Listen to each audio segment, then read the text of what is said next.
You are listening to the Game Like Training Podcast, where we talk about golf practice, golf learning, golf psychology, the PGA Tour, college golf, and all things golf. On this show, we're going to be sharing our thoughts, our beliefs that have really come from over a decade of being in the industry. And not only that, but we're going to be talking to industry leaders, world-renowned academics, pioneering professors, to give you the most up-to-date information and evidence-based strategies to improve your game or your golf coaching. Hey, I'm one of your hosts, Matthew Cook. And I'm your co-host, Ian Highfield. And before we get started, I just want to say that we love golf and we love helping people. That combined has driven us to create this podcast. There's so much good information out there that we believe it's our responsibility to share that information with as many people as we can. So I'm now going to pass you back over to Matthew, who's worked with our guests regularly to give them a big introduction. Gracias. So we have on the show today Mike and Kyle from SuperSpeed Golf. Guys, do you want to say hi? Thanks for joining us on the show. Really appreciate your time and energy. Yeah, guys, thanks for having us. So Mike Good to talk to you. So Mike and Kyle, they are the owners of SuperSpeed Golf, and SuperSpeed Golf is a training tool that we use all the time and is becoming pretty popular now in the world of golf. And it's designed to help you increase your speed. So, guys, can you just give us sort of an introduction to the two of you, how you came about and how you brought SuperSpeed to the world of golf? Yeah, absolutely. Kyle and I have been working together for, a long time now. It's been probably 12 years.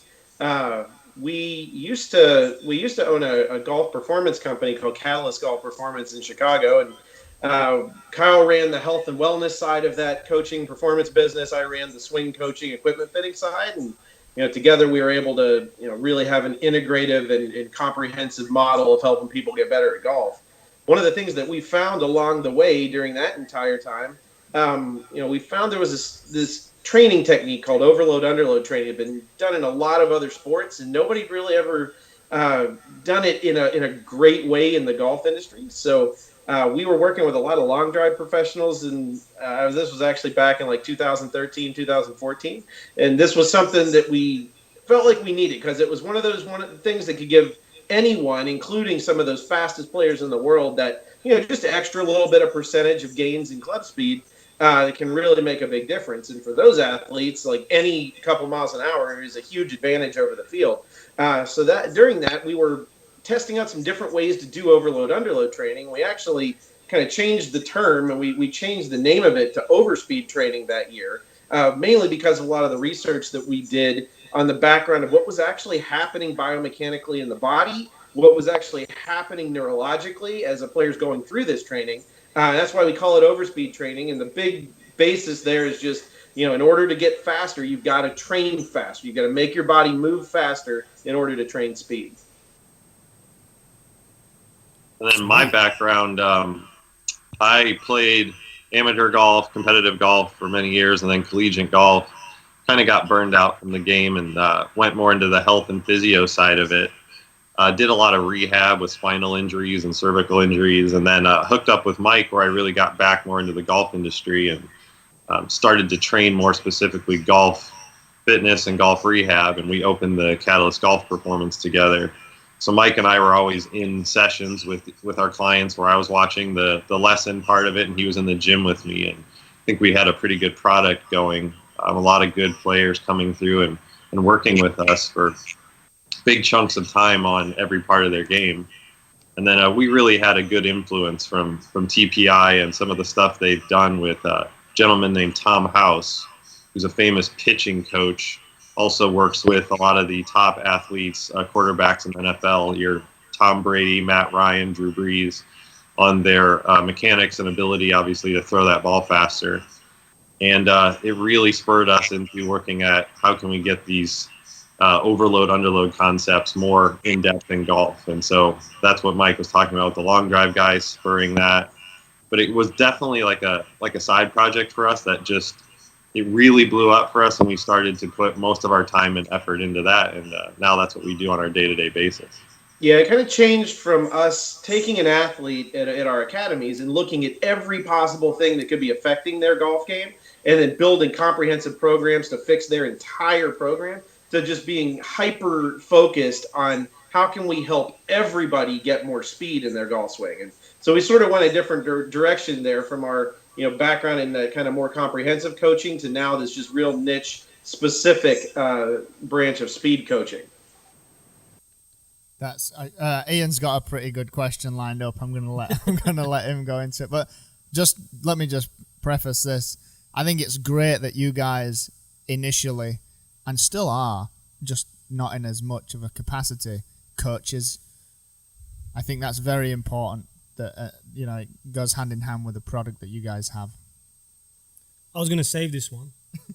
Can I save it? Yeah, can we go into this? Yeah, do that one. Okay. So I want to do that one. Okay, perfect. So for people watching that have maybe heard about SuperSpeed but aren't as immersed in the industry as maybe ourselves, how does a player use your training tool to gain more speed? And then in the introduction, you mentioned it makes changes to the body and also the neurology. So what are those changes that go on? So really, I guess, how does a player use it and what are the changes that creates for them to gain more speed? Really basic. Yeah, I think the best way to do this is just, let me walk you through a little analogy first, and then we'll go from there. So let's take just an example of a player that swings a golf club at 100 miles an hour. Okay, when that player steps up on the first tee and they pull the trigger to make that swing, it's going to happen at what we would consider a normal neuromuscular response speed of 100 miles an hour. And that's a very complicated process. That's all built in the brain as a motor pattern, and it causes this very complex series of reaction to happen through all the muscles of the body. It's kind of what a motor pattern does and how that neuromuscular chain reacts to it. Well, what we found is that motor patterns in things that we know how to do have a normal response speed. And that response speed can be changed. It's just it can't be changed by the player just saying, okay, I want to hit this one a little harder or I want to take a little off. And you'll notice this in your coaching too. And you ask a player that's swinging a 7-iron to, okay, give me one that's like a half swing. And it's like every single time, it's almost impossible to get them to swing as a half swing, right? Yeah. Because, again, it's an ingrained motor pattern. And when I'm swinging a 7-iron, it's going to go like this. It's going to go at this speed. So it's very hard to deliberately change those things. So let's go back to our player that swings driver at 100 miles an hour. The way that we can get a different neuromuscular reaction speed in the body is by changing the load or changing the weight of the club. So if we give that player a club that's 20% lighter than their normal driver, so instead of 100 mile an hour now, that player's going to be able to swing 118 to 120 miles an hour right away. So what that's going to do in just a few swings using that lighter club is it actually creates this like short-term reset of how fast the body thinks it should respond when you pull the trigger on the golf swing. All right, so now that player reset that to now he thinks he can swing at 118 to 120. And now we're going to give him a club that has a little more load, so one that's about 10% lighter than the driver. Now, again, in that training, right after doing those ones with the light club, that player's body thinks it should be able to go much faster than normal. So we'll still see that player swinging between around 115 miles an hour with our 10% light club. Then we give them a club that's 5% heavier than their driver. And now we know definitively if you give them that heavy club first or just by itself, that's actually going to slow down how fast their body's able to react. Same way the lighter one can speed it up, the heavy one can slow it down. But because of this little reset process that we went through with those first two clubs, that player's still going to be swinging that club that's 5% heavier about 110 to 112 miles an hour. So significantly faster than their normal neuromuscular reaction speed. That's actually why we changed the term to overspeed training, because that's what's really important is the fact that we're retraining the body to actually perform a known motor pattern at a much faster reaction than normal. So then we go back and to the driver, we put the skill element back in and we have them have to, for different players, there's different amounts of things going through their head and different qualities of expertise they have with that motion. We see on average then about a 5% increase in real club speed hitting a ball from before and after even the first session. And then it takes about 4 to 6 weeks usually of regular practice to have a permanent change in that reaction speed to the motor pattern. Awesome. Yeah. That had to be pretty comprehensive, right? That was right? good. That was good. that was nailed on. I like that a lot. That So was great. that leads, I guess, into this. Yeah, for sure. So I was going to ask, and I'm glad that Ian asked that question first because it leads us right into this. You mentioned that you did some tests and you run some tests and things. What tests did you do?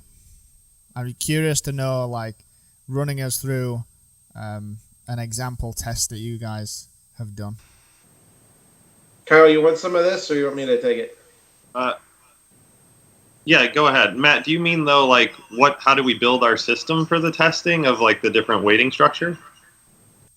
No, I think you mentioned that in the beginning when you introduced yourselves and the product. You mentioned that you ran testing or some tests. Yeah, I think I know what you're asking, Matt. So when we started, the very bare bones way that we started working with overload underload training in golf is we were actually using a driver shaft by itself. We were using the player's own driver and then like a 6-iron or wedge out of their bag. So essentially we had a really light club. We had one that was their own driver, so it was exactly the same weight as their driver. And we had one that was heavier, okay?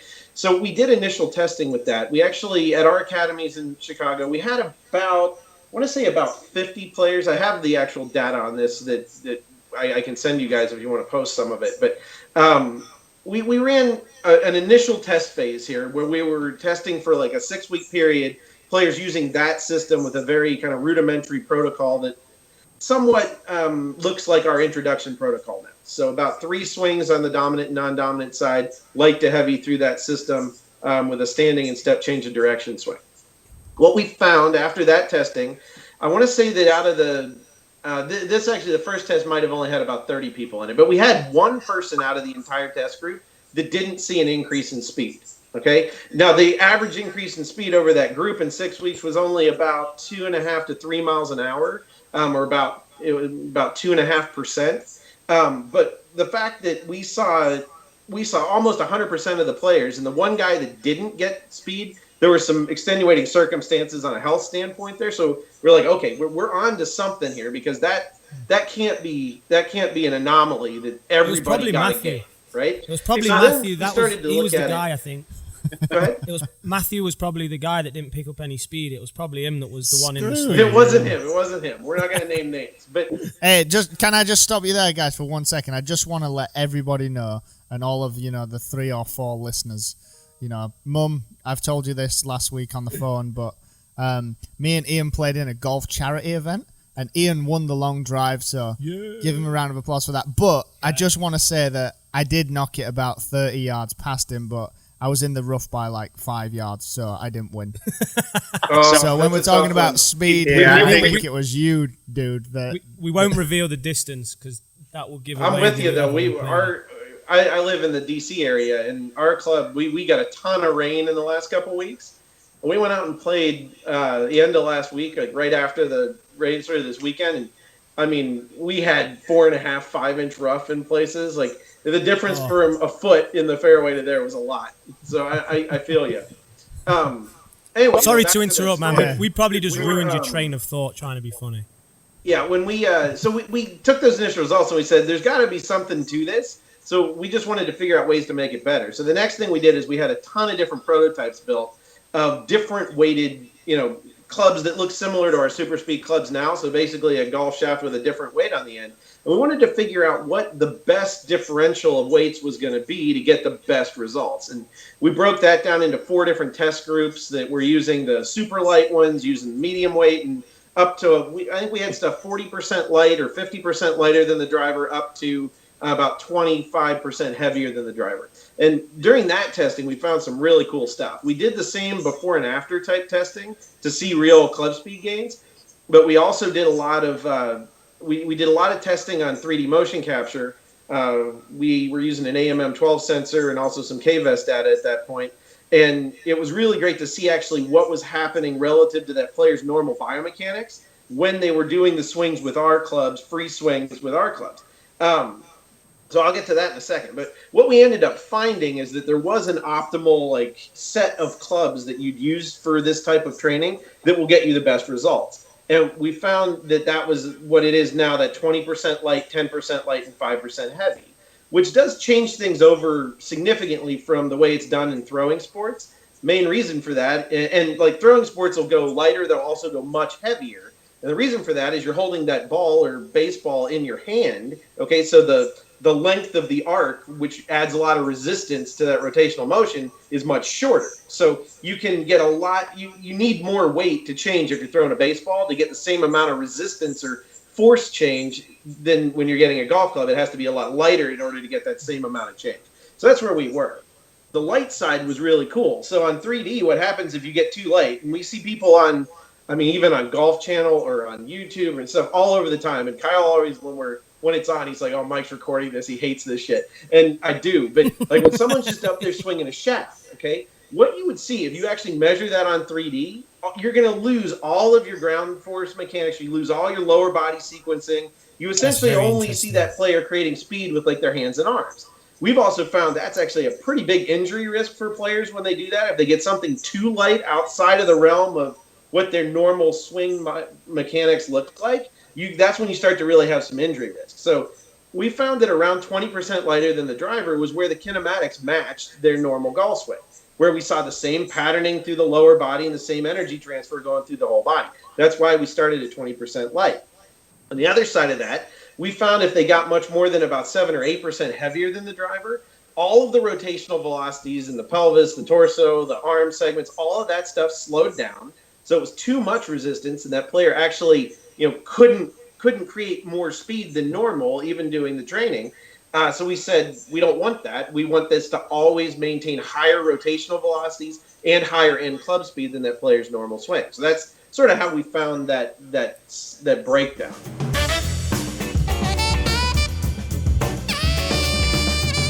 Hey everyone, hope you're enjoying the podcast. It's that time again. Game of the week. So today's game is one that can be found in my book, OSVEA, Practical Ways to Learn Golf's Mental Game, and it's a short game challenge. It's called Leapfrog. Basically what you're going to do, you're going to start with 5 balls, you're going to put them in a line. You're going to chip the first ball this distance, so really short chip.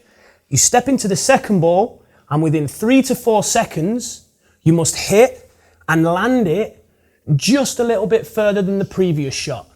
Same again, you move to the third ball, you must land that just a little bit further than the previous shot, and you keep repeating this process. And if you complete all 5 balls, each shot landing a tiny bit further than the previous, to take the challenge to the next level, do it with 6 balls, then 7 balls. And what this is going to do, it's going to give you a really good feel of how to hit different distances when chipping and pitching, but it's also the speed of the game allows you to be free, relaxed, and fluid. So take on the Leapfrog Challenge. Feel free to post videos or post your score across any of our social media platforms. And let's see how many balls you can get up to and how free and reactive you can be when chipping and pitching. Enjoy.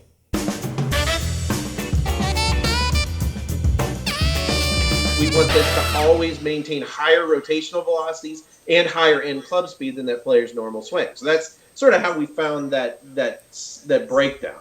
That's very important. Ben, when we clip this, that's the bit that's going to go on social media, because this is what we get told. Oh, you've got a set of those SuperSpeed. Oh, I'm not paying all that money for a couple of shafts with a weight in the end.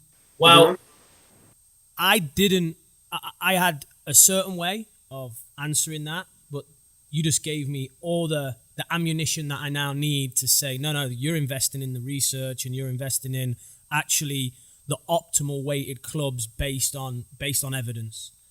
So that's a fantastic bit that we'll get out there in more than just a podcast. That was a really good answer. No, absolutely. I'm not opposed to people trying to do this on their own in some ways. I mean, certainly there might be somebody out there that wants to do overspeed training and doesn't have access to the resources to purchase our system.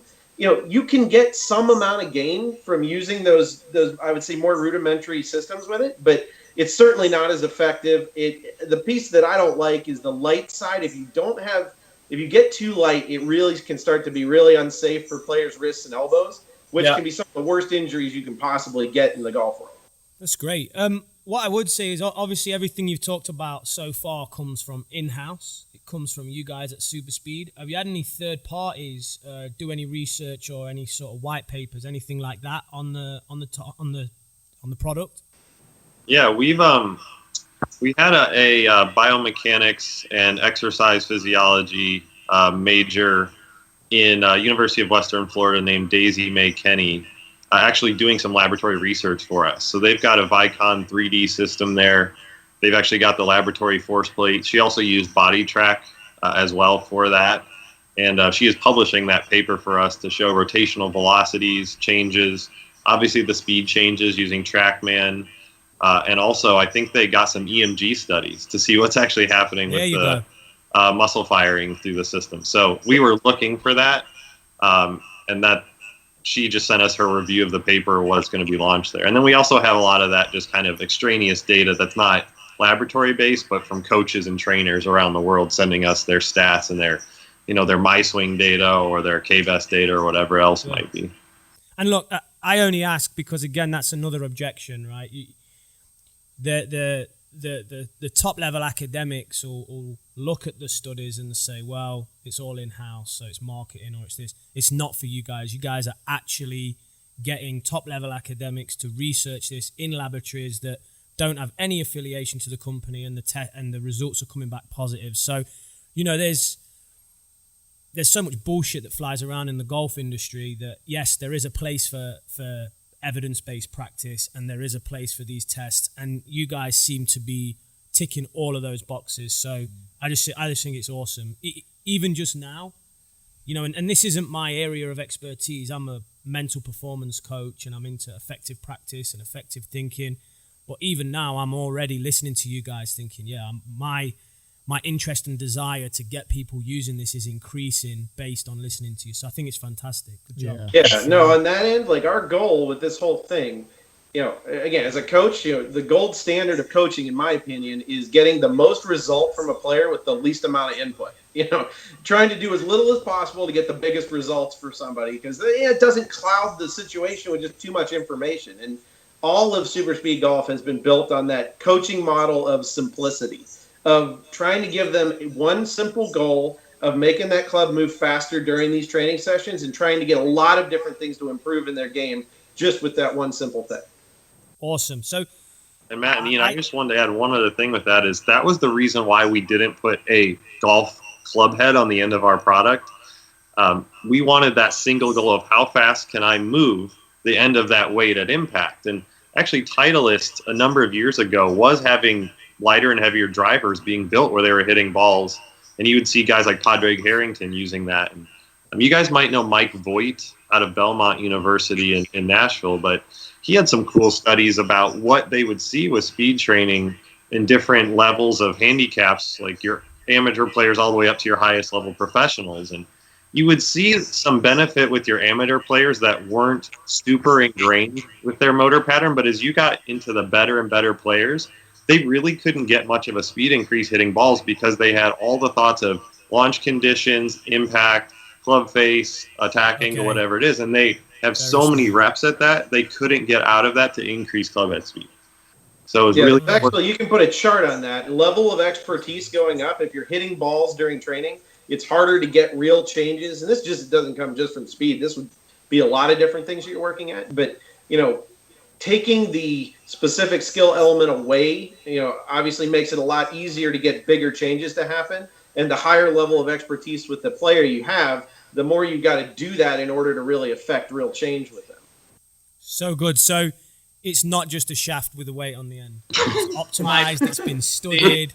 There's been third-party studies. And I know from experience it works. So I was at the Bishopsgate Golf Academy and the IJGA Golf Academy for 3.5-4 years. And this was just really coming out, I guess, then. And the coaches were purchasing and kids were using. And yet there was kids gaining 8 to 10 miles an hour. The kids that really every day on the range did it religiously as part of their warm-up. There was another kid who actually hit multiple drivers as well, hitting the ball as hard as he could after he used the super speed, not caring where the ball went, just working on speed. And they picked up some great, well, I think between 2 and 10 to 11 miles an hour was the bandwidth. But I do have one question for you guys. The kids, obviously, they're there for nine months of the year. They then go home. They sit with their PlayStation and their Xbox rather than have a coach encourage them to go on the range and go on the golf course and do their training protocols. When they came back, their speed had regressed. Is that something that we should expect to see? So, you are gaining club head speed, but are you having to do these protocols year round? Like if you're a runner and you don't run, your cardiovascular endurance is gonna decrease over time. Is this the same? We shouldn't be expecting lasting change. It's going to regress if you don't carry on with the protocol. And that's just from my experience at Bishopsgate and what some very intelligent coaches were seeing and having conversations with. So what are your guys' thoughts on that? Well, personally, when I visited Bishopsgate and worked with the coaches earlier this year, what I found was the kids were not reaching kind of the levels we were looking for to be able to gain that permanent change. So it was a little bit inconsistent. What we see is that if you can get to minimum of 6 weeks, but the sweet spot seems to be about 3 months, which would be our first 2 levels of training, then it doesn't regress as much. Okay. And there's a professor, I don't know if he's a professor, but the guy that owns the Speed Lab at University of Virginia named Max Procopi. Do you guys know him? No. He's a real smart guy. So he runs stuff for running and golf there. So he's got this big lab, and he talked to us about a term called flash memory in the brain, where every time you make that motor pattern, you have that normal speed that Mike was talking about. But when you take that light club we have, it flashes in a new speed. And so it gets in there, but then it goes away after 15, 20 minutes. And what we're looking for is enough repetition, but not enough that flash memory now overrides that normal reaction speed you had to create a permanent change in the brain when it signals the body to create that golf swing. So what we see is if you can get to 3 months and then you drop off from there, we don't see a whole lot of regression in speed, maybe a mile or two, but we've had a number of players do this. And they come back 3 months, 4 months later, and they really haven't dropped off. So that's been our experience, and when we're actually telling coaches and trainers what to do. Let me add to that just slightly, too. So something else that we're looking at there, and this is just a number that I'm guessing at, but for most players that are looking to do speed training with our products, it's somewhere between 75 and 80% of that gain that they're getting we can attribute to the neurological element of the training. Mainly because most golfers have never done anything type of training that has to do with neurological speed training. Now, the other 25%, is other things that may be on a case-by-case basis different for those players. Some players might get improvements in their ground force mechanics. Some might get improvements in rotational sequencing. Other might get improvements in lag. So there's other pieces there that might not affect every player that might be a big benefit for some players. So when you have kids that leave for 3 months and become almost sedentary when they were on more of a sport program before that, you might be seeing changes there that aren't necessarily a neurological change, but now the body's still sending that signal to make that club go faster like it was before, but the body can no longer respond at that speed because, their glutes aren't working, their abs aren't working, they've been sitting down for too long. There's different areas there that could be potential factors that those kids would lose speed. I'd also be curious if in the first handful of weeks that they were back, if they got it right back, because that's also what I would expect to see. They'd be right back to that as soon as they got their bodies working again. Awesome. Great answers. That was great. Yeah. That was really good. So I'm going to take it. I'm going to take a little detour with this question. So we talked all about speed and creating speed and why and how you do it and the tests you ran and how much evidence is backing this product up and you guys and the philosophy and the protocols. So how do you handle that age-old statement that I get asked quite often as well, hit it straighter, not further. Things around that statement, because I still get the guys at the golf club when I'm working with whether it's their grandsons or their granddaughters or just their kids, and I'm trying to get them faster. We're trying to increase speed because I'm thinking if you girls and boys want to compete at any sort of level, decent level, good level, you got to be able to hit it pretty far. Otherwise, you ain't competing in this day and age. But I would like to know how you guys handle that. And Matthew wants to know this because that's what he was told as a kid by his coaches, and that's now the reason he can only hit the driver 190 in the air. So that's really where this question comes from. I mean, how long is this podcast? Do we have like another day or so to talk about this? This is maybe our favorite social media. This is our favorite thing to deal with on social media. There's so many people out there that can't get on this train. Would you agree, Kyle? Yeah, we were just talking about it actually right before. One of your like top 10 in Golf Digest instructors was talking just about this and the stats, and they're like that type of deal. The stats are very clear. If you start to look at statistically, both amateurs and professionals alike. So the biggest picture piece of this, the closer you are to the hole on average, the closer you're going to be to the pin. The closer you are to the pin, the more putts you're going to make, the lower your score is going to go. Now, we can see this very clearly on the PGA Tour now, where if we just look at last year, and we could do this year's stats too, but I mean, last year, the top 10 cumulative money made by the top 10 on the driving list was like $3.5 million, not counting the extra $10 million for the FedEx Cup, which was in there as well, by the way. Like, and then 30. The top 10 on the accuracy list was like right around what? It was 30 million, not 3. Oh, it was 35 million. 35 million. Sorry. Yeah. 35 million plus 10 million more. So we're about 45 million for the longest drivers on tour. And then the most accurate players on tour, the top 10 on the accuracy list, made like 10 million. So it was about 4.5 to 1 as far as, how much better it was to be on the distance list versus being on the accuracy list. My granddad lied to me all those years. Drive for show, putt for dough. What a lie. If he was still alive, I'd be having words with him. I think it's this, drive for show, which allows you to putt for dough. Okay, think of it that way. Driving for dough gives you more times to make birdies. That's the whole point. It gets you closer to the pin on your approach shot so that you can then be closer to the pin for your putt, and you have more chances to actually make those birdies. All right, now there's a whole lot of different things that you can poke in there. If you look at stats, like if I'm 175 yards from the green in the rough versus being 190 yards from the green in the fairway, there's marginal difference there. You're probably going to do better from the fairway there than you are from the rough, okay? That being said, though, if you're always hitting it 25 or 30 yards further than somebody you're playing against, your chance to have better proximity to the hole is way up. Because here's the other big statement, and we can blow this one up too, but hitting it further doesn't necessarily mean you're going to be less accurate. In fact, what we've found a lot on the coaching side is as players become more athletic, as they become their sequencing becomes better, their biomechanics become better. They not only gain more speed and power, but they're able to hit the ball in the center of the face more often. They're able to actually line up the face better. So accuracy does actually tend to improve as biomechanics, sequencing, and power and athleticism improve. Do you guys have studies and data on that one, or is that something that we can expect? Because I think that would be something, or I would love to read that. And I think that's something that should be shared with the golf world. That one is coming. We're working on that one. We're working on that one now. But I can tell you definitely correlation wise, we know that there's a 100% correlation. Not to say that it's been academically proven at this point, but there is certainly a correlation between somebody's ground force mechanics getting better and their accuracy improving.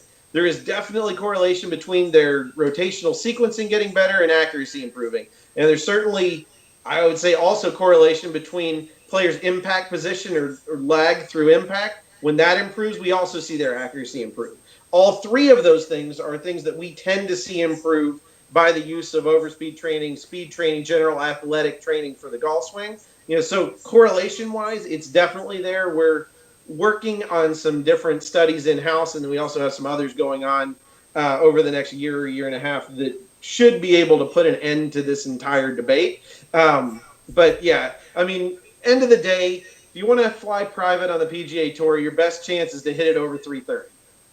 Oh man, we're not gonna make it. Oh no, shoot! We have to give up that dream. We have to stick to podcasts. We're terrible at them as well. Yeah. Anyway, on that note, guys, that was a great way to end the podcast. So that was awesome. I'm excited. Ian, what about you? Yeah, man, I thought you guys did a great job packaging the practical side of what SuperSpeed is and the evidence and the research. So I'm really excited to share this information, and I think you guys have done a fantastic job getting the benefits, evidence-based benefits of your product out there. So thank you. Thanks for your time. Really appreciate it. Yeah, for sure. Guys, if you got some of that data that you talked about that we can share, that would be awesome to give some more value to the watchers and listeners. So I'll follow up on that with you guys. But this was awesome. This is badass. I can't wait to get it out there. Shoot me an email, Matt, and I will. I've got most of it in a PowerPoint presentation, some of the charts and everything from that. So I can send you over I can send you over that, and then you'll even have some little visuals you can post if you want. So. Oh, great. That's awesome. No problem. Thanks, guys. So to keep up to date with us on the show, subscribe to our mailing list on gltgolf.com/podcast radio show. You can follow us on SoundCloud, or you can just like any one of our social channels. Twitter is at GLT Golf, Facebook is at Game Like Training Golf, or Instagram is GL Training Golf. Everything we do gets published on one of them platforms in some way, shape, or form. And you can also watch the show on YouTube. You might not want to because Ian's got a face for the radio, but anyway, this was awesome. Thanks for listening. Thanks for tuning in. We'll see you next time. Thanks, guys. Hey, Ben, don't stop it just yet. Yeah, cheers, guys. Do you guys want to just read out your Instagram, Twitter, website? Just throw any of that stuff down now, and we can maybe edit that in at some point. Yeah, where can our listeners and watchers get a hold of you guys? Where can they see more about you? SuperSpeedGolf.com is our website. We've got all our training protocols up there if you guys just want to go up and see what we're doing, even without purchasing the system. Then also, we're really active on social media, so all our handles are at SuperSpeed Golf, Instagram, Twitter, Facebook, and send us a message on any of those or post stuff, and we'll be happy to look at it. So we love interacting on there. Beautiful. Perfect. All right, that's a wrap.